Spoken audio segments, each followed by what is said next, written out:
अब next question देखो बच्चों, 9th question. In given figure triangle A B C and triangle A M P are two right triangles right angled at B and M. ठीक है बच्चों, ये दो right angle triangle हैं जो कि एक बी पे राइट एंगल है, एक एम पे है। Prove that triangle A B C similar to A M P. और सेकंड ये पार्ट आपको प्रूव करना है बच्चों। इस तरह का पार्ट जब प्रूव करना है समझ लिया करो कि ये C P S T rule से आएगा बच्चों। ठीक है, C P S T rule लगेगा। तो करना क्या होगा, हम इनको सिमिलर करेंगे और उनमें C P S T rule लगाएंगे, हमें ये कंडीशन ऑटोमेटिक अपने आप ही मिल जाएगी। तो प्रूफ स्टार्ट करें बच्चों। प्रूफ स्टार्ट करते हैं। जिन दो ट्रायंगल को हमने सिमिलर करना है हमने उन्हीं को उठा लिया और शुरू करते हैं इनको सिमिलर करना। देखो बच्चों, ए बी सी, इसमें एंगल बी और ए एम पी में एंगल एम, ये दोनों हैं बच्चों 90 डिग्री। और इसकी बजाय भी आप इसमें नेमिंग ही कर लो, एंगल 1 और 2 कर लो। ठीक है बच्चों।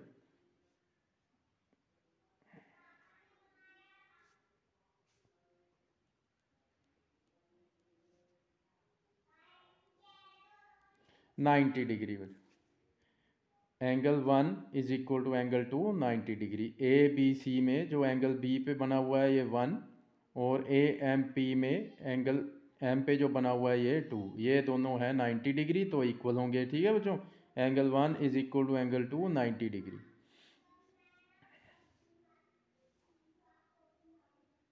अब आप सोचेंगे मैंने बी इक्वल टू एम क्यों नहीं लिखा बच्चों, क्योंकि एंगल बी जो है उसका कुछ हिस्सा इधर भी है, कुछ हिस्सा इस ट्रायंगल में भी है। ठीक है ना, तो इसलिए मैंने इसको कंप्लीट एंगल बी नहीं लिखा, इसका एक नाम रख दिया एंगल 1, कि बी का ये वाला हिस्सा इसको 1, इसी तरह एम का ये हिस्सा जो इस ट्रायंगल में आ रहा है वो 2 रख दिया। ठीक है बच्चों, तो एंगल 1 और 2 दोनों इक्वल हैं क्योंकि ये 90 डिग्री है। और सेकंड कंडीशन क्या होगी बच्चों, ये वाला एंगल देखिए कंप्लीट, पूरे का पूरा एंगल क्या ये ए बी सी में आ रहा है, पूरा कंप्लीट आ रहा है। इसी तरह ये पूरे का पूरा angle same A M P में भी आ रहा है बच्चों, देखो आ रहा है ना पूरा कंप्लीट। तो एंगल ए जो है वो हो गया बच्चों कॉमन। ठीक है, दो कंडीशंस, एक ये दोनों 90 वाली कंडीशन, दूसरी एंगल ए कॉमन। तो बाय एंगल सिमिलैरिटी जो ये दो ट्रायंगल हैं वो सिमिलर हो जाती हैं बच्चों। बहुत ही इजी क्वेश्चन है, क्लियर।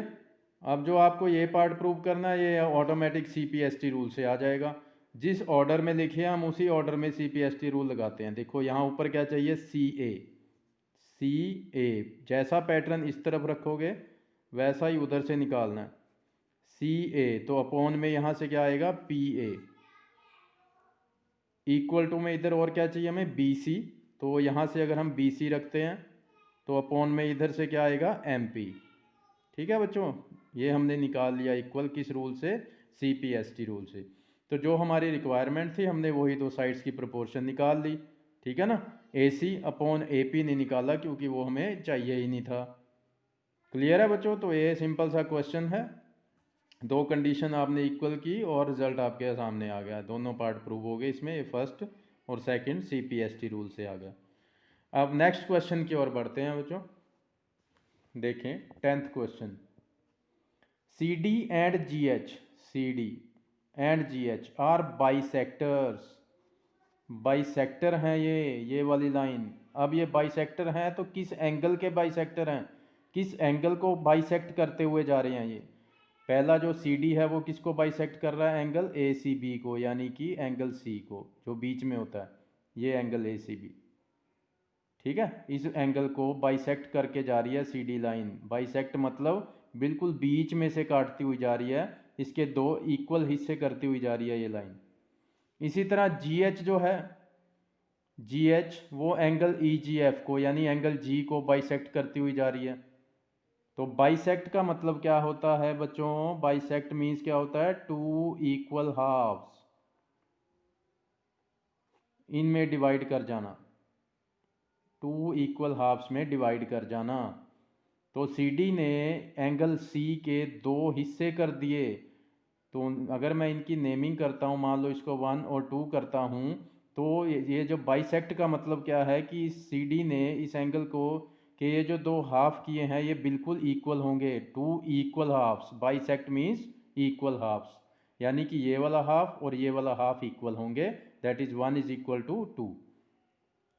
तो गिवन में ये आ गया हमारे पास। इसी तरह GH ने इस एंगल G को बाइसेक्ट कर दिया, तो यहाँ भी मैं दो एंगल लिख लेता हूँ 3, 4। इट मीन्स क्या होगा, ये वाला हाफ और ये वाला हाफ भी इसी तरह इक्वल होंगे। बाइसेक्ट मीन्स कि ये और ये दोनों हाफ इक्वल होते हैं, टू इक्वल हाफ्स में डिवाइड कर जाना, इट मीन्स बाइसेक्ट। तो यहाँ से 3 इक्वल टू 4 हो गया बच्चों। और बाइसेक्ट की अगर मैं प्रॉपर पूरी डेफिनेशन लिखता हूँ तो आप इसको क्या लिखेंगे, half of angle C and जो 1 है और 2 है ये दोनों किसके हाफ हैं बच्चों, इस पूरे एंगल के। ये पूरे एंगल का नाम क्या है, ACB या फिर एंगल C। ठीक है बच्चों।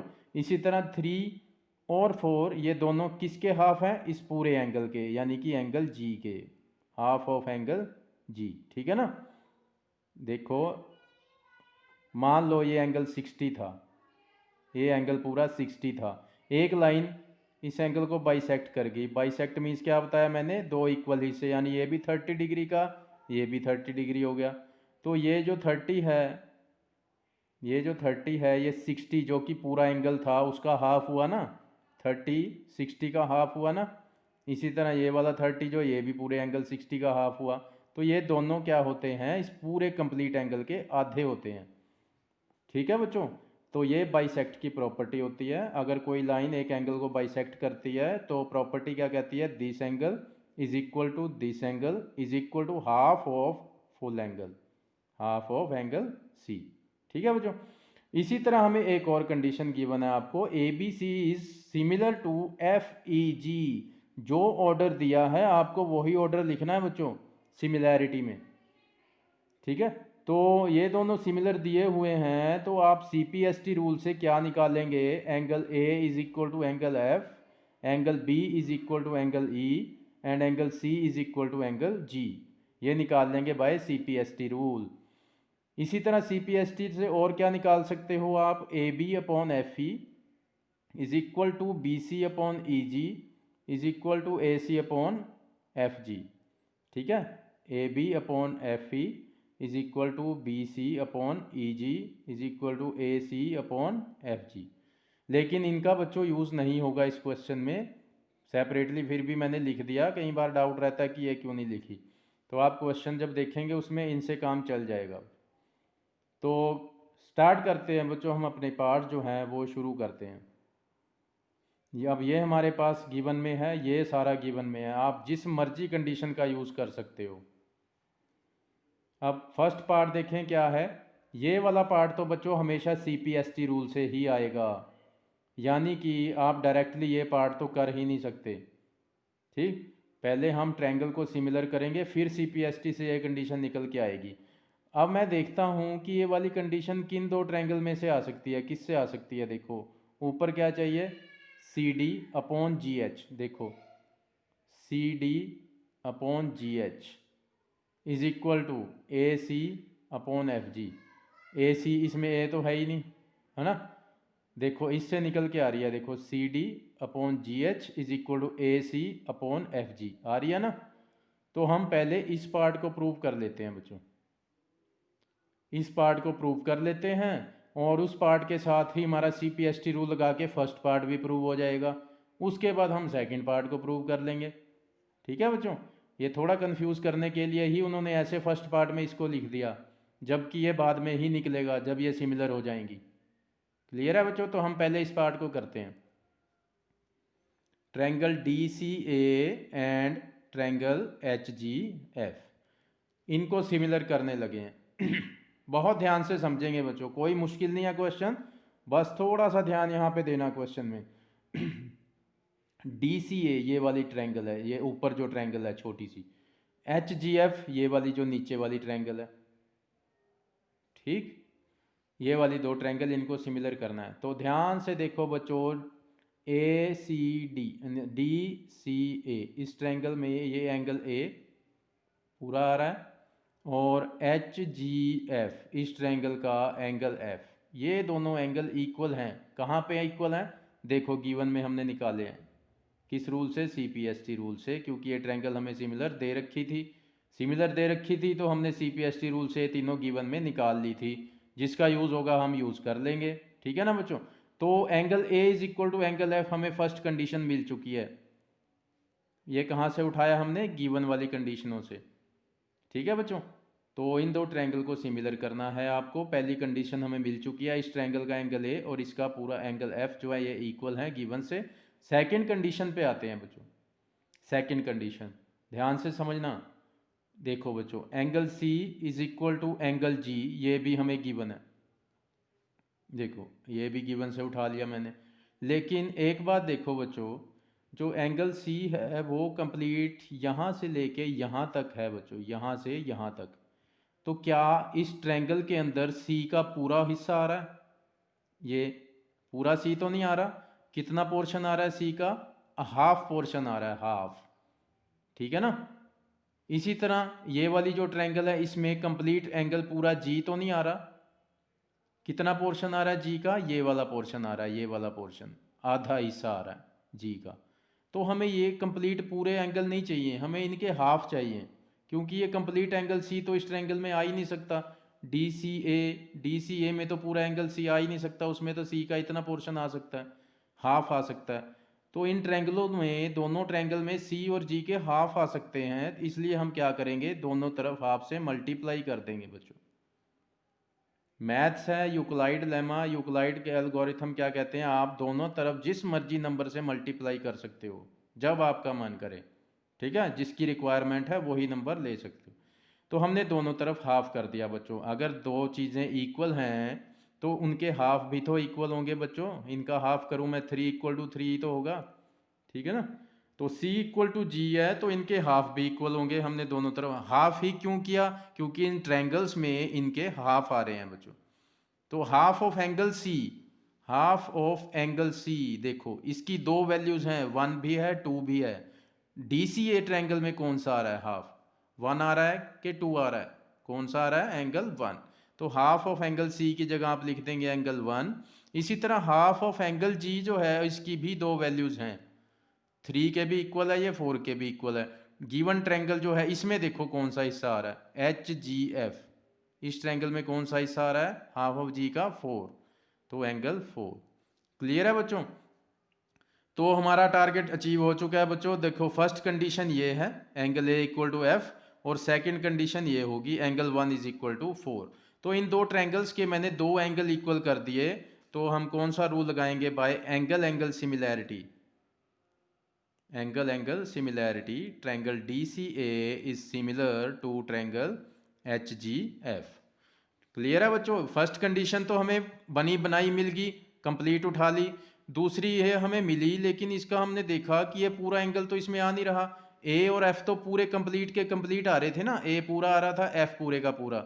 लेकिन C में ऐसा नहीं था, इस ट्रायंगल में C का सिर्फ हाफ आ रहा था, इसी तरह इसमें G का हाफ आ रहा, इसलिए हमें दोनों तरफ हाफ लेने पड़े। फिर हाफ ऑफ C के भी दो वैल्यू हैं, जो ट्रायंगल में आएगी आपने वो उठानी है दोनों तरफ। क्लियर बच्चों? अब हमने ये थर्ड पार्ट किया था, थर्ड से हम फर्स्ट पार्ट की ओर बढ़ते हैं। इस थर्ड से लिंक्ड कौन है? फर्स्ट पार्ट लिंक्ड है। कैसे? CPST रूल से, वो भी हम निकाल लेते हैं। देखो क्या प्रूव करना है? CD अपॉन GH, ये देखो CD upon GH equal to AC upon FG। तो वो यहाँ से निकल आएगा बच्चों, CD पैटर्न देखें कैसा है, CD तो इधर से भी GH अपॉन में इज इक्वल टू क्या निकालना है? AC तो अपॉन में FG। किस रूल से निकाला है हमने? CPST रूल से। जो रिक्वायरमेंट है बच्चों वही साइड्स के पेयर निकालने हैं हमने। ठीक है, तो ये हो गया हमारे थर्ड और फर्स्ट पार्ट इकट्ठे जुड़े हुए थे, एक दूसरे से लिंक्ड थे, ये हमने कर लिए। अब हम करेंगे सेकंड पार्ट। ठीक है बच्चों, सेकंड पार्ट बिल्कुल ऐसे ही होगा। सेकंड पार्ट भी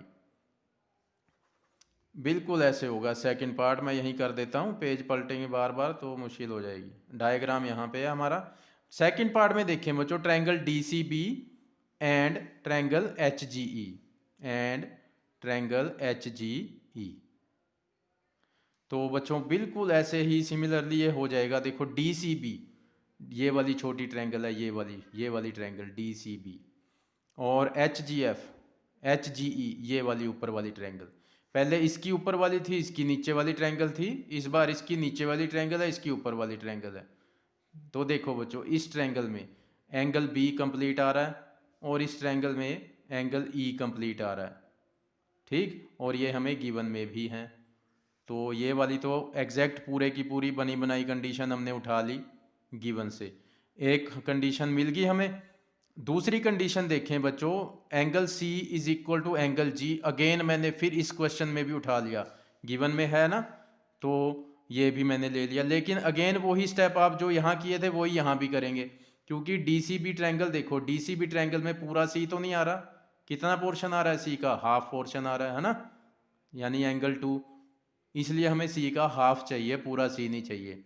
इसी तरह HGE में भी पूरा G तो नहीं आ रहा, ये G तो यहाँ से लेके यहाँ तक है, कितना पोर्शन आ रहा है G का, इतना हिस्सा, यानी कि हाफ हिस्सा आ रहा है। तो दोनों ही ट्रायंगल में हमें C और G पूरे नहीं आ रहे, कितना पोर्शन आ रहा है उनका, हाफ। तो हम क्या करेंगे, दोनों तरफ हाफ से मल्टीप्लाई कर देंगे, दोनों का हाफ कर दिया, कि अगर दो साइड दो एंगल इक्वल होते हैं तो उनके हाफ भी इक्वल होते हैं। ठीक है ना बच्चों, ये तो यूनिवर्सल ट्रूथ है एक। अब हाफ ऑफ C की दो वैल्यूज थी, आपको पता है हाफ ऑफ C 1 भी है 2 भी है, ठीक है ना। इस ट्रायंगल में देखो कौन सा आ रहा है, DCB में, ये रही नीचे DCB, कौन सा हिस्सा आ रहा है हाफ ऑफ C का, एंगल 2, तो इसकी जगह पे क्या लिख दोगे आप, एंगल 2। और इसी तरह हाफ ऑफ G का कौन सा हिस्सा आ रहा है HGE में, HGE इस ट्रायंगल में हाफ ऑफ G कौन आ रहा है, 3, तो एंगल 3। क्लियर है बच्चों, तो ये दूसरी कंडीशन होगी, ये फर्स्ट कंडीशन होगी थी B इक्वल टू E, और ये दूसरी मिल गई हमें। तो अगेन दो एंगल इक्वल हैं तो bye angle similarity, bye angle similarity ये ट्रायंगल्स भी क्या हो गई बच्चों, सिमिलर हो गई हैं। इस तरह से 10th क्वेश्चन बच्चों खत्म हो गया।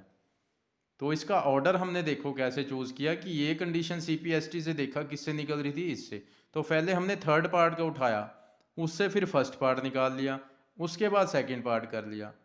आप जैसे करना चाहो कर सकते हो, लेकिन ये डायरेक्ट नहीं होगा, आप चाहें पहले सेकंड कर लेना, उसके बाद फिर थर्ड करना, उससे ये निकाल लेना। ठीक है ना बच्चों, तो क्लियर है 10th question.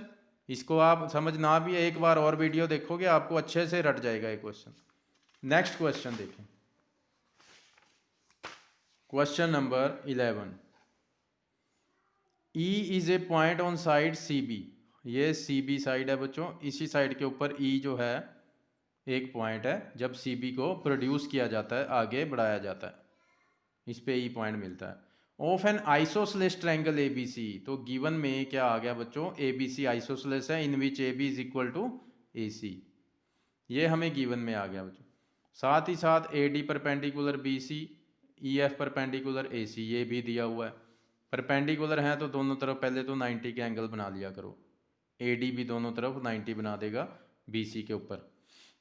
To prove triangle ABD is similar to triangle ECF। ठीक बच्चों, इनको हमने सिमिलर प्रूव करना है, तो प्रूव स्टार्ट करते हैं। तो डायरेक्टली हम प्रूफ स्टार्ट ना करके बच्चों पहले गिवन कंडीशन का यूज़ करेंगे। देखो कैसे, AB is equal to AC, ठीक, यहाँ पे मैं दो एंगल बना रहा हूँ बच्चों, 1 2, सिर्फ इस ट्रायंगल को देखना, जो कंडीशन हमें दे रखी है सिर्फ उस ट्रायंगल को देखो, बाकी बीच की सारी लाइनों को भूल जाओ। AB is equal to AC, ये हमें दे रखा है, AB पे मैंने 1 बनाया, AC पे 2 बनाया। अब 9th क्लास में हमने एक प्रॉपर्टी करी थी चैप्टर 7 में, एक्सरसाइज 7.2 में और 3 में, कि अगर दो साइड्स इक्वल होती हैं तो उनके ऑपोजिट एंगल जो है वो भी इक्वल होते हैं। ठीक है ना, दो साइड्स अगर इक्वल हैं तो उनके अपोजिट में जो भी आपको एंगल दिखता है वो भी इक्वल होते हैं। तो AB के जो ये AB साइड है इसके ठीक सामने देखो कौन एंगल बैठा है, एंगल 2, इक्वल टू AC के अपोजिट में सामने कौन सा एंगल बैठा है, एंगल 1, जो मैंने नाम रखे हैं उनके अकॉर्डिंग। ठीक है बच्चों, तो ये एंगल भी क्या होंगे, इक्वल होंगे। रीज़न क्या दोगे आप, angles opposite to equal sides are equal. ठीक है बच्चों, ये 9th में प्रॉपर्टी की थी आपने। दो एंगल इक्वल हैं तो उनकी अपोजिट साइड्स इक्वल होती हैं, और दो साइड्स इक्वल हैं तो उनके अपोजिट एंगल्स इक्वल होते हैं। ये प्रॉपर्टीज़ होती है। तो पहले हमने इस कंडीशन का यूज़ करके हमने ये प्रूव किया। ऐसा क्यों किया, क्योंकि इसका रिजल्ट अब यूज़ करेंगे हम, ये कंडीशन हम यूज़ करेंगे किसमें, इनको सिमिलर करने में। अब उठाते हैं हम triangle ABD and triangle ECF। ठीक, तो बच्चों देखो ABD ट्रायंगल को देखो, सिर्फ ABD को, ABD में एंगल 1 आ रहा है ना, एंगल 1 आ रहा है, बिल्कुल आ रहा है। ECF को देखो, सिर्फ ECF को देखना है, ये देखो ECF में एंगल 2 आ रहा है, आ रहा है। तो इसमें 1 आ रहा है, इसमें 2 आ रहा है, और ये दोनों एंगल क्या हैं, इक्वल हैं। ठीक है बच्चों, आगे पीछे लिख सकते हो इक्वालिटी में, पता है ना, इक्वल हैं चीज़ें। तो जिस ट्रायंगल में जो आ रहा है उसके नीचे वही एंगल लिखना है। ये हम क्या लिखेंगे, प्रूव्ड अबव। इसको प्रूव कर चुके हैं हम यहाँ पे। दूसरी कंडीशन क्या है, ABD में देखो, ABD में इसको मैं एंगल 3 नाम दे देता हूँ बच्चों, इसको नाम दे देता हूँ मैं 4। ठीक, नेमिंग क्यों करता हूँ मैं, क्योंकि ट्रायंगलों में जब पूरा एंगल नहीं आ रहा होता तभी मैं नेमिंग करता हूँ कि एंगल D का कुछ हिस्सा इधर आ रहा है, कुछ हिस्सा इधर भी जा रहा है, पूरा D नहीं आ रहा इसमें, इसलिए हम इसकी नेमिंग कर लेते हैं। या आप चाहो तो पूरा नाम ADB ऐसे यूज़ कर सकते हो, फिर कोई गलती नहीं होगी। पूरा नाम लिखना चाहो फिर कोई गलती नहीं होगी, एंगल D नहीं इसको लिख सकते पूरा, ये ध्यान रखना।